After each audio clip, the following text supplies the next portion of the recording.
juróom-ñaari waxtu mooy jot ci seen télévision nationale ñu indi leen xabaar yi nga xam ne ni ñoom lañ fiy jot a taataan xabaar yi nag li ci gën a fes moo di tawat yi nga xam ne ni moom la ñuy wax coronavirus moo waral itam ay njiitu réewu Afrique bokk itam ndaje moo xam ne ni jokkoon nañ ko ci xarala yu yees yi ñuy wax itam vidéo conférence ngir ñu xool li nga xam ne moo doon boor Afrique bi gàddu itam Afrique gàddu nan lañ koy war a mën a neenale nan la ñu mën a fexe ba ñu passé ko njiitu réew mi di président Macky Sall itam seq na ko ke natangoom ci waxtaan woowu keneen koo xam ne itam janoon na ak wayit xabaar ni mu koy faral di defee mu di kilifa yi nga xam ne moom moo doon itam directeur de cabinet bu ministre de la santé xamal ne tey ji nag tawat ji suñum réew lu tolloo ko fanweeri doomu aadama tawat jooju dal na leen ca dëkk bi nga xam ne nii moo doon Mbàkke itam préfet moom lañ jàkkaarloo nii am na loo xam ne itam xam leen na ko ci wàllu tëj goo xam ne nii dinañ ko tëj marché Ocass ak itam marché yu nekk itam ca Mbàkke incha allah dinañ ci indi ay leeral ak li nga xam ne nii moo doon taxawaay bu yenn kilifa yi la taxaw ngir xeex li nga xam ne nii moo doon Covid 19. njiitu réew président Macky Sall am na waxtaan woo xam ne seq na ko ak ay nattangoom yu nekk ci déndu Afrique waxtaan wi nag kenn jëlul avion dem fenn waaye nag ku nekk na toog nga fa nga toog ñuy waxtaan itam ci xaralu yu yees yi ana lan mooy illee waxtaan ji moo di boor bi nga xam ne nii Afrique da ko gàddu tey tawat yi nga xam ne moo doon Covid 19 doon loo xam ne nii lu nagamal tànki réew yépp la rawatina itam réewu Afrique. ñu ne nag day doon lu yell ngir li nga xam ne moo doon jafe-jafe yi mën a wàññeeku ñu mën a fexe ba bor bi moom ñu faase ko bor bi itam ñu neenal ko loolu bokk na ci lañ waxtaane waaye itam bokk na ci lañ waxtaane itam moo di taxawaay boo xam ne ni moom la réew yi Afrique yi war a taxaw doon itam wenn say ngir mën a boole seen doole ba xeex tawat ji di kon Covid 19 ñu teewli ci Papa Birame Bigué Ndiaye. anam bi ñu amalee ndajeem Union africaine bile ute naag yeneen yi li ko waral nag kenn réew ko mbir coronavirus bi moo sonal adduna bi yëpp lu ni mel nag tax ba njiitu réew Afrique yi woote ab ndaje jaarale ko ci visioconférence di ay xarale yu bees ngir boole seen doole teg ay pexe yu war a mën a faagaagal lii di feebar bile. bureau élargi bu Union africaine ñoo amal waxtaan wile coronavirus yemul rek ci di faat ay bakkan mu ngi itam si yoonu nërmel koom-koomu adduna bi rawatina réewu Afrique yi nga xamante ni dañoo néew doole. liggéeykat yi nelawatuñu koppar yi demeetul noonu askanu Afrique nekk si njàqare njiit yi nag ci seen bopp ñoo jóg taxaw ngir fas yéene jàkkaarloog li nga xamante ni moo di situation bu bees bile ñoom ñëpp bëgg jàppale seen réew. ci noonu la ñu taxawal ab fonds spécial di ay koppar yu nga xamante ni teg nañu ko ngir xeex coronavirus ci wàllu wér-gu-yaram Sénégal joxe na ci fonds boobule lu toll si 1 milliard ci sunu koppar. ci noonu président Macky Sall jot na addu ci boru réewu Afrique yi ngir ñu dakkal ko lu ni mel naataangoom Afrique yëpp ñoo si ànd te itam di ko ci dooleel ñu taxawal ab kuréel bu nga xamante ni ay njiitu réew ñoo ko ŋànk kuréel googu nag moo war a négocier li nga xamante ni moo di bor bi ana naka la ñuy def ba ñu dakkal ko. ci ëllëg yi ñu jëm Afrique bëggatul des ginnaaw ndax beneen àdduna mooy judduwaat suñu génnee ci feebar bii di coronavirus. loolu nag léegi la ñu koy préparé ngir dara bañ leen a bett ëllëg si biir ci noonu sax CEDEAO dina amal ëllëg ab ndaje bu mel nii di ab visioconférence bu nga xamante ni njiitu réew yi nga ak CEDEAO ñoom ñoo koy amal ngir gën a am taxawaay ci xeex coronavirus.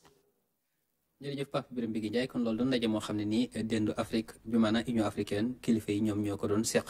ngir itam am taxawaay boo xam ne ni ñoom dañ ne fokk ñu boole seen doole ngir mën a xeex tawat ji di Covid 19 waaye itam li nga xam ne nii moo doon bor bi nga xam ne moo doon boru Afrique gàddu ñu mën a fexe ba nan lañ koy layale bañ mën koo faase mën koo neenal itam.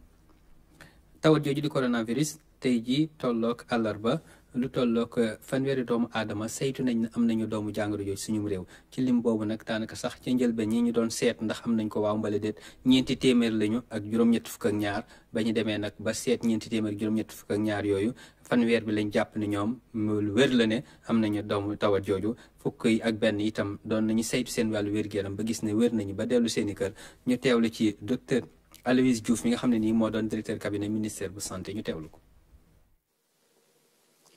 tey bésu mercredi ñaar fukki fan ak ñaar ci weeru avril 2020 ministère de la santé et de l'action sociale jot na résultat examen virologique yi ma leen di waaj a lim ci ñeenti téeméer ak juróom-ñett fukk ak ñaari test yi ñu def fanweer ñoo ci positif maanaam ñaar fukk ak juróom benn yi ay contact lañu ñeenti cas yi di ay cas communautaire yu ñu gisee fële ci Touba. fukk ak benn ci malade yi ñu hospitalisé woon wër nañu bésu tey. yeneen malade yi des ci hôpitaux yi ñu ngi am tan te benn cas grave amul ci suñu structure de santé yi. ci bésu tey dalee ko ci cas bu njëkk bi Sénégal wàññi na ñeenti téeméer ak ñeenti fukk ak ñaari cas ñaari téeméer ak juróom fukk ak ñetti wër nañu juróom benn yàlla nangu na seeni bakken kenn ki ñu évacué waat ko mu des téeméer ak juróom ñett fukk ak ñaar ci suñu structure hospitalière yi. démb mardi ñaar fukki fan ak benn ci weeru avril bi ñu nekk Sénégal wàññi na juróom benneeli deseem ci mbas mi. ministère bi gàlloo wërgu yaramu askan wi ak action sociale mu ngi dolli di ñaax population bi pour ñu sàmmonte ak digle yi ñu joxe. kooku di docteur Aloyse Diouf di itam directeur de cabinet wu njëwriñ ji ñu dénk lépp lu jëm ci wàllu wér-gu-yaram. tawat yooyu moo waral professeur Moussa Seydi soldat lam dem ca Tambacounda professeur Moussa Seydi nag mboolem tawat yi nga xam ne nii dañuy wàlle te itam mu nekk ca l'hôpitalu Fann doon fa kilifa itam doon fa professeur moom bokk na si ñu jiite li nga xam ne moo doon liggéey bi. moo waral nag mu soldat lam dem foofu ngir xool itam njabootu kër docteur ga fa nekk ban taxawaay lañ am ci xeex bi ñuy xeex Covid 19 gannaaw bañ jàppee ne lu tolloog fanweeri doomu aadama am nañ fa doomu jàngoro ji ñu teelu professeur Moussa Seydi ca lam fa gis. Tamba de wax dëgg yàlla soxla na rek ñu gën ko jàppale waaye amul dara lu muy ñee Dakar wala feneen am nañu réanimateur donc mun nañ jël seen cas yi correctement nu mu waree. léegi nag liggéey bu nekk nag dañ ko di améliorer même ñun Dakar lépp amuñ ko si tàng-tàng bi au début am na lu ñu mënoon amoon li des dafa siiwal ndànk-ndànk donc loolu daal laa mënoon wax di leen gërëm ñoom ñëpp commencé par gouverneur médecin yi ak. infirmier ak directeur hôpital bi ñu leen di jàppale. di beral aussi gërëm chef de l'État parce que jël na responsabilité ba mat sëkk dañ ko wax tëj frontière mu def ko rassemblement neexul a tere Sénégal mu def ko te loolu nag moo tax amatuñ cas importé te cas importé gis ngeen musiba yi fi indi waaw grand rassemblement yi coow bi bëri na mais il est ferme sur ça donc loolu it dañuy dimbali parce que ñu bàyyiwoon noonu ñu am 30 000 cas tey résultats yu baax yi ngay gis duñ ko am loolu bu kenn nax sa bopp lu États-Unis mënul dékku ñun mënuñ ko dékku donc tant que cas yi bëriwul dañ ngeen ko gérer correctement donc souci mais su ngeen amoon fi Tamba 50 000 cas fan lay dugg donc pour wax ne autorités yi ñoom ñoo njëkk si xeex bi kon résultat su yu baax su amee du professeur Moussa Seydi di Sénégal yëpp la à commencer par président de la République bi jëm suuf parce que benn nit rek mënul lépp donc ay équipe yu bëri lañ ko nekk am fooy jàpp donc su may faj maladie te prévention yi baaxul sama cas day bëri dama leen mën a faj correctement donc di gërëm presse bi rek ne wax yu rafet yi ñuy wax yi pour man maa ngi leen si sant mais pour man encouragement la mais tekkul ne sama résultat la résultat Sénégal yëpp la daal. professeur Moussa Seydi moo demoon ca diwaanu Tambacounda. fi nga xam ne moo doon Mbacké ak Touba moom préfet ba xam ne ne incha allah marché yi nga xam ne itam nekk nañ fa lu ci mel ni marché Ocass ak yeneen marché yu nekk ca Mbacké itam jël na ndigal ngir dogal ngir tëj leen. loolu nag gannaaw ba mu amee ay tawat yoo xam ne ni itam daanaka mu ngi tukkee ci coronavirus bi ak wàllante gi nga xam ne itam daanaka nimmiku nañ ko fa ñu jàpp ne loolu saafara la ciy doon ñu teewlu ci professeur préfet Mbacké bi nga xam ne ni itam moom moo indi ay leeral yooyu di Matar Diop.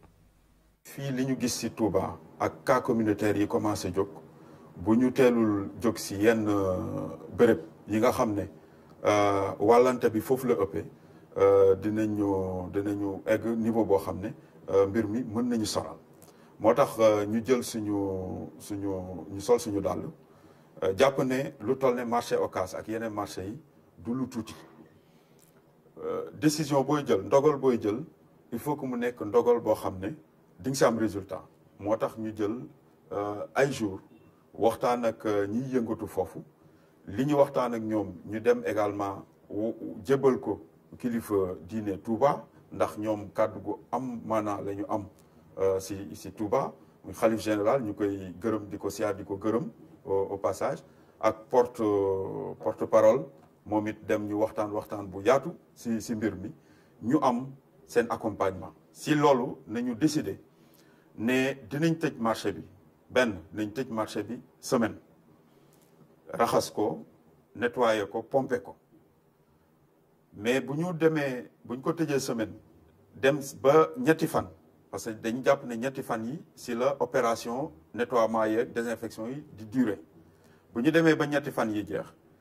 ñi nga xam ne ñooy jaay li nga xam ne moom la askan bi di gën a soxla surtout koor gi ñuy dugg muy lekk yeeg yooyu ñooñu war nañ leen mën a autoriser ñu installer waat leen bu ñu leen installer nag dinañ am ay mesures yoo xam ne il faut que mu nekk ay mesures yu ñuy jëmmal mooy ña fa nekk di jaay il faut ñu sol masque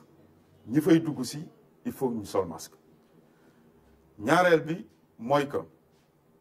bu ñu demee ba semaine bi jot bu fekkee cas de contamination yi dafa gën a yokku dinañ xool naka nañuy gën a jële mesure yu gën a radical te mën naa si yokk mesure boobu ñuy jël tëj marché yi dafay am répercussion si transport bi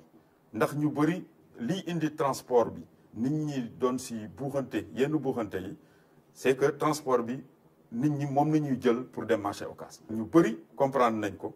mais ñi nga xam ne seen xel day ñaar si biir ba léegi ñu xam ne fu mu nekk nii dinañ jël suñu matuwaay ba mu mat sëkk ndax loolu aussi kilifa yi wax nañu ko am na loo xam ne ñoom bu ñu fësalee seen kàddu li si des wàllu administration la te loolu aussi ñun mën naa ko wax fii dinañ jël suñu matuwaay ba mu mat sëkk. ñaareelu arrêté bi ñu jël dafa concerner commune de Mbacké ndax commune de Mbacké dafa am ñaari marché yu mag benn si marché yooyu mooy li ñuy wax marché Santiane marché boobu aussi dinañ ko tëj suba pour semaine ndax benn marché boobu dafa nekk marché boo xam ne dafa laal Mbacké mais laal Touba donc buñ ko bàyyee dafa mel ne dañoo bàyyi benn marché biir Touba loolu aussi benn la ñaareel bi mooy que marché bu mag la mais amul organisation te nit ñi dañ fay fees nit ñi non seulement dañ fay fees di jënd si mais nit ñi sax dañ koy def grand place donc nee nañu marché boobu il faut que ñu arrêté ko suba ñetteel bi mooy buñ ko arrêté ñu mën ko pomper raxasaat ko ba nga xam ne bu ñu demee ba semaine bi jot ñu jàpp ne war nañ leen mën a bàyyiwaat ñu ñëwaat bon ñu xam ne dinañ nekk si condition yoo xam ne dina mucc ayib. kooku doon Matar Diop doon préfet bu Mbacké ñi nga xam ne nii ñoom ñoo yeyoo lii doon itam bourse li nga xam ne ni itam moo doon bourse sociale bi maanaam ndimbal loo xam ne ni dañu koy jagleel ñi seen loxo jotul seen ginnaaw ak yenn jagle yoo xam ne ni itam daanaka kilifa yi dinañ leen koy baaxee ñoom ñi ngay wéy di jot li nga xam ne ni moo doon lu ni mel lu tollook téeméeri junni ci ay kilifa ak buntu kër ñi ngi wéy di jot lu ni mel kilifa nga xam ne itam moom lañ dénk lépp lu jëm ci wàllu protection sociale bi maanaam itam fexe ba njaboot gi di mën a fegu ak ndimbal li nga xam ne ni itam moo doon wàllu solidarité bi ak jàppalante gi moom mi ngi doon nimmi ko loolu ak saytu doxalin wi nee na nag ca loole am na loo xam ne ni jamono moo ko laaj ñu sàmmonte ak moom bi maanaam sol masque yi bi maanaam itam fexe ba indi ak cet ak li nga xam ne itam moo doon ak xay ci yàlla doxalin yi ñu teewlu ci Lamine Touré. fagaru ci li nga xam ne mooy lii di Covid 19 ca Guédiawaye ñi nga xam ne ñooy bénéficiaire bourse sociale ñoo ngi sàmmonte ak mesure de protection yi. ki nga xam ne nag moo jiite délégation protection sociale di waxtaan ak ñi nga xam ne ñoo yellool ndimbal bi ci xeex bi nga xam ne foofu la réew mi tollu jamono bi loolu nag ngir ñu mën a jot seeni bourse ci anam bu dal xel. ñu teg benn dispositif boo xam ni dafay tax ba nga xam ni nit ñi bu ñu ñëwee duñu dankaloo ci bureau yi donc relais communautaire yi ñoom dañu def benn calendrier boo xam ni bés bu nekk. ak waxtu bu nekk xam nañu ñaata nit la ñuy woo bu ñu woowee par exemple bu dee waaye lu ñuy woo li dafay tax dañ koy xool ak bureau bi ban capacité la am bureau bi bu dee dafa yaatu ñaata nit la mun a am ba nga xam ni nit ñi duñu tànkaloo ci biir bureau yi ñu daal di woote bu dee juróom fukki nit buñ ko woowee suba bi xam nañu ñaata waxtu la ñuy def fii pour mun a fayee. ñi fi dugg ay lot de 50 personnes lañu ci ndimbalu poste fi nga xam ne fa la ñi di fayeku. population yi aussi dafay baax bu ñu changer paradigme modèle en matière de paiement ñu wax leen li tax ñu communiquer ci Covid sensibiliser leen ci risques yi am ci Covid bi waaye aussi ñu wax leen aussi ne bureau bu ne dafay am capacité dafa am lu muy atteindre par bés et que dañ leen di assurer ne paiement bi moom àla kulli àll dina am mais nag en tenant compte ci bureau bi li mu attan mais aussi ci waxtu yi liggéey ndax waxtu liggéey changé na ñetti contraintes yooyu la ñu communiqué bind nañ note de service sax yónnee ko képp koo xam ne receveur la pour nga bàyyi ci xel. mu doon kon ay dispositions yu ñu rafetlu bu baax a baax. bi ñu ñëwee dañoo ñëw ñu ne ñu randu kon kenn ku ci nekk sore sa morom lu mat mètre waaw bu njëkk dañ daan ñëw rek dugg fayeeku comme feebar bee tax nag sant yàlla bu baax ndax dimbali na ma dimbali sama njaboot. fi mu toll nii lu ëpp 50% fay nañu ko ba ñu tàmbale ba léegi ci trimestre bi. ba démb bi ñu xayma mun nañu wax téeméer nit yu nekk fay nañu juróom fukki yi ak ñaari démb loolu lañ def situation bi démb tey payoor baa ngi continuer bëgg nañu ñu fay leel teel ñu jot ko waaye tamit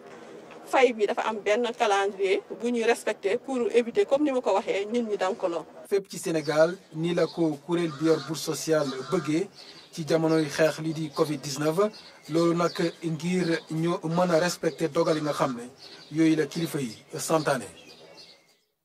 jërëjëf Lamine ci xeex boobu ñuy xeex Covid 19 sax moo waral waa service d'hygiène daal di tàmbali pompe goo xam ne ñi ngi koy pompe dëkk bi ngir lépp loo xam ne itam moo doon luy mën a indi tawat la mbaa yenn janaaw itam ñu mën leen a pompe bu mën leen a faagaagal loolu nag doon ay jumtukaay yu am solo yoo xam ne jël nañ ko ci wàllu machine ak yenn leneen loo xam ne itam seen matériel bi ñuy jëflanteeg loolu nga xam ne nii moom la ñu war a pompe la moo waral itam kilifa yi am ci taxawaay boo xam ne nee nañu dinañu ko wëyal Saliou Seck nag indi na ci ay leeral. pere nañ ngir jàmbaarloo ak mbas bi nga xam ne nii moom moo nekk fii suñu réew ñi nga xam ne ni nag dañoo bokk ci service national de l'hygiène nag ñoom guddi gi yëpp dañ ko nar a wër fii nga xam ne nii moom mooy douane Ndakaaru. virus bi kat cas communautaire mooy wane ne mu ngi ci dëkk bi di circuler comme amul garab amul vaccin mais produit yi ñu utiliser ak des doses létales da koy rey moo tax tey ñu jóg dugg ci dëkk bi di pomper mbedd yi di pomper surface extérieure bâtiment yi pour xeex virus bi pour feebar bi reculer bu baax a baax a baax. ci loolu nag jumtukaay yu am solo la ñu jëfandikoo ci tool ci fukki oto ak ñaar nag la ñu indi tey ngir amal liggéey bi. gox yi dinañu dem fi mu toll nii juróom-benn commune mais ëllëg dañuy continuer ba dajale commune Dakar yëpp duñ yem fii rek dañuy dem Guédiawaye dem Pikine dem Rufisque dem fépp ci Sénégal pompe fa pour xeex virus bi. ginnaaw ba nga xam ne nii moom mooy major Alangom joxe li nga xam ne nii moom mooy indicateurs yi nag ñi nga xam ne nii ñoom ñoo bokk ci service national d'hygiène nag ñoom wër nañ mbedd yi nga xam ne nii ñoom ñoo nekk fii ci plateau. ci yoon bi nga xam ne nii moom moo jëm hôpital principal fii yëpp pompé nañ ko ak tamit xàll wu yaatu bi nga xam ne nii moom lañ duppee avenue du président Léopold Sédar Senghor fii nag bërëb yëpp sax la ñu pompé fii lu ñu nemmeeku mooy liggéey bu am solo lañ fi def ngir fexe ba virus bi fu mu nekk rek ñu mën koo rey.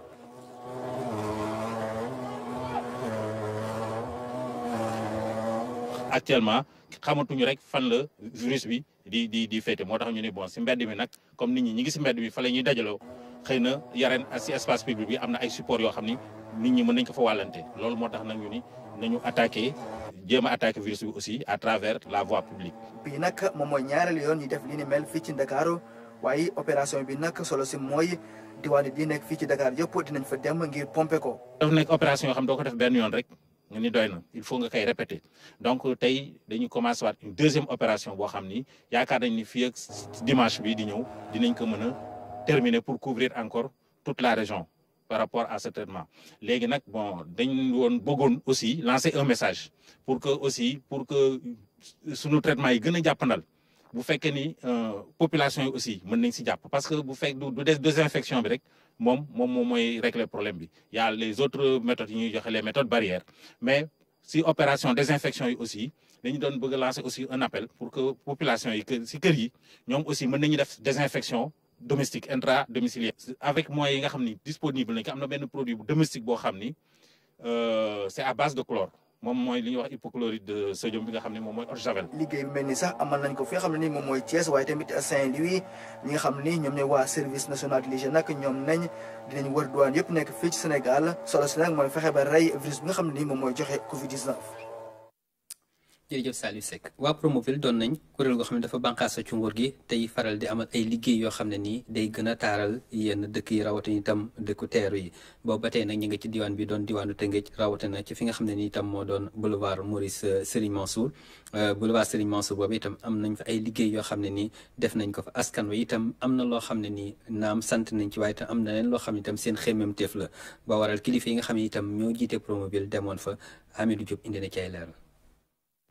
tali bi di boulevard Serigne Mansour Sy mu ngi nekk nag ca Rufisque liggéey yi nag nga xam ne Promoville moo ko sumboon daanaka dafa taxawoon waaye tey jii tàmbaliwaat nañ ko entreprise bi nag indi fi ay nitam pour liggéey bi gaaw a pare Promoville nag daf ko defoon priorité. tey dañ ñëwoon fii di visiter travaux yi nga xamante ne nii redémarré nañ ko ci travaux yi nga xamante ne nii dañ koy financé ci kafakawu état wu Sénégal ci biir programme de modernisation des villes du Sénégal donc programme boobu dafa taxawoon bi nga xamante ne nii dañ koy réaliser sur financement état parce que amoon na yenn difficultés yi mais 2019 état bi mobilisé na lu tolloog fukki milliards ak ñett yoo xamante ne nii fay nañ ko entreprise yi bi nga xam ne ñoom ñëpp li ñu leen waroon yore loon fay nañ leen ko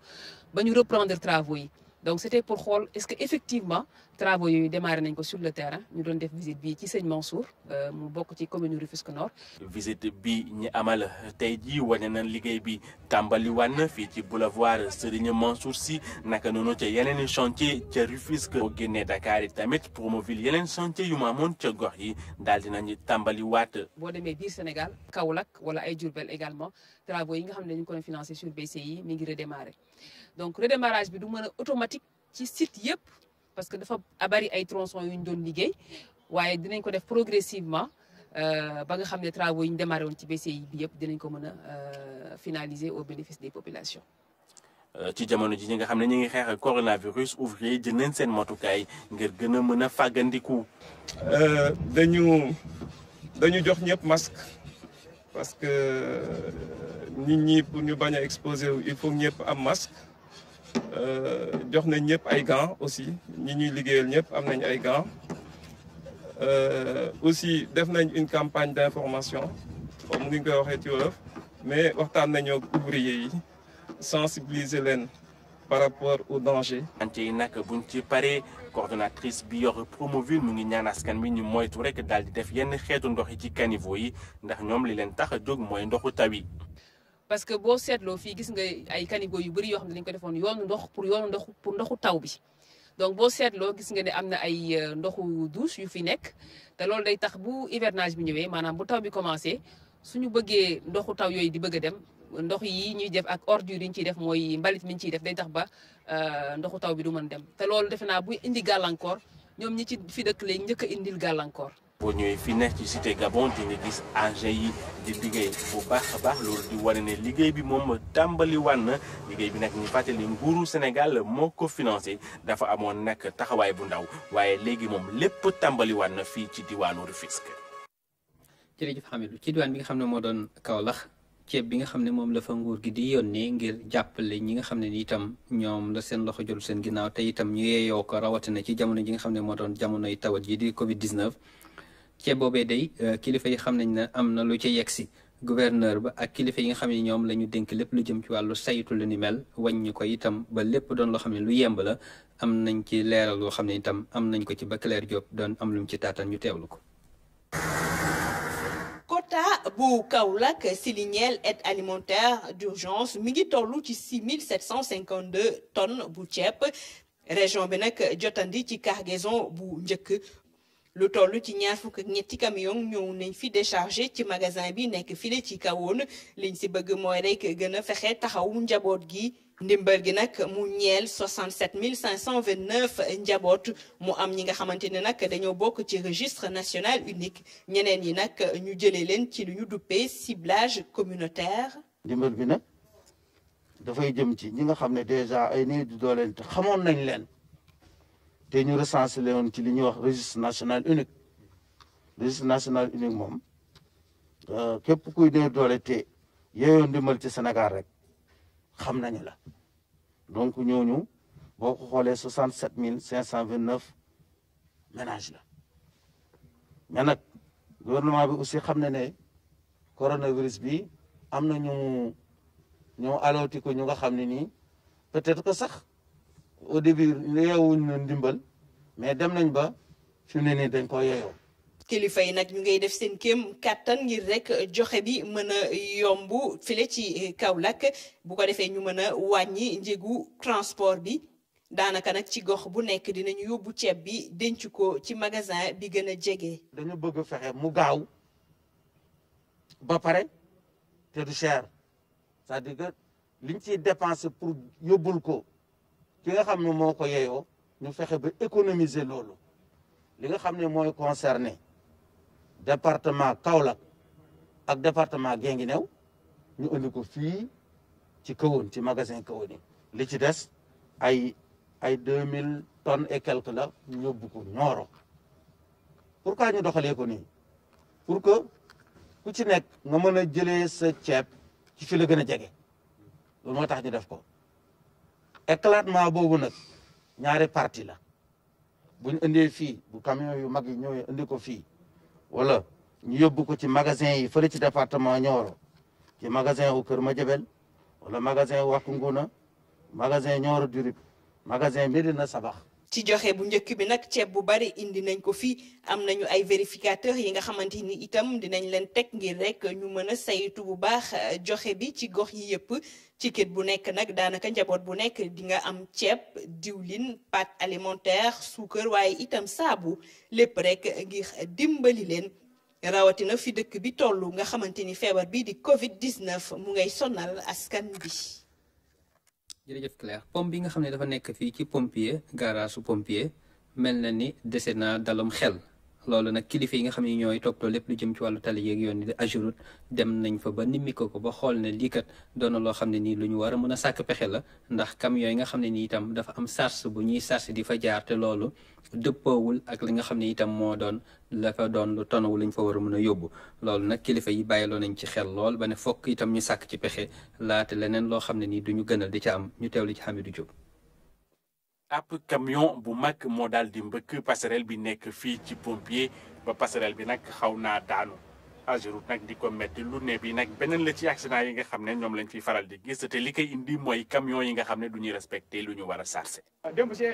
ay 4 heures la ñu woo nañu passerelle dafa am benn convoi bu ko mbëkk convoi bi ko mbëkk lan la benn camion boo xam ne dafa supporté woon engin bu ñuy wax pelle mooy engin yi ñuy defay travaux routiers yi maintenant li nga xew mooy lan camion bi ko mbëkk ak engin bi waru koon mbëkk parce que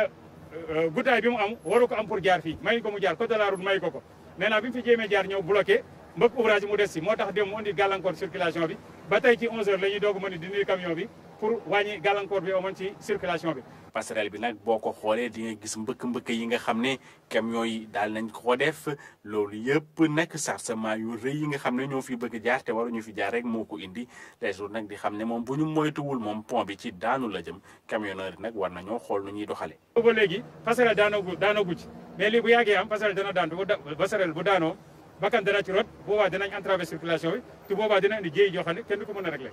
passerelle pompier bi nag naam sax béton armé lañ ko defaree loolu nag jox ko durée de vie boo xam ne ëpp na juróom fukki at waaye loolu nag techniciens yi ñu ngi ko mën a garanti rek bu fekkee ni camion yi li ñu mbëkk passerelle bi moom bëriwul te bii nekk ci pompier li ko camion yi di laal dafa xaw a bëri. jërëjëf Hamidou jërëjëf itam mbokk yi ci teewlu bi loolu daal moo doon defee rusoon ci wàllu xabaar dëppag liñ ci loon ci wàllu waxtu li ñuy def moo di leen ñaanal gàllu ci géej gi xew